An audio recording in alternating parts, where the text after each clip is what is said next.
શ્રી આદરણીય ગ્રામજનો શ્રી એસએનસીના સભ્યો, આ શુભ અવસર પર હું આપ સૌ સમક્ષ ક્રાંતિકારી અમર શહીદ ભગતસિંહ વિશે રજૂ કરવા જઈ રહ્યો છું.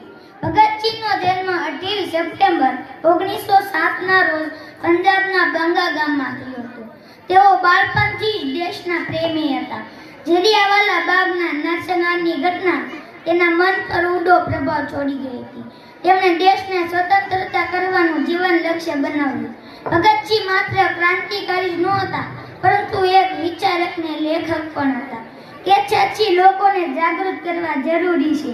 તેમણે ઇન્કલાબ જિંદાબાદનો નારો જન જન સુધી પહોંચાડ્યો.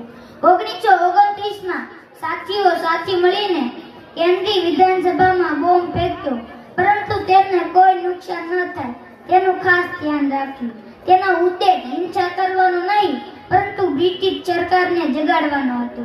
23 માર્ચ 1931 ના રોજ ભગતસિંહ, સુખદેવ અને રાજગુરુને ફાંસી આપવામાં આવી. તેના ફંદા પર ડર નહીં, પરંતુ દેશ માટે ગૌરવ હતું.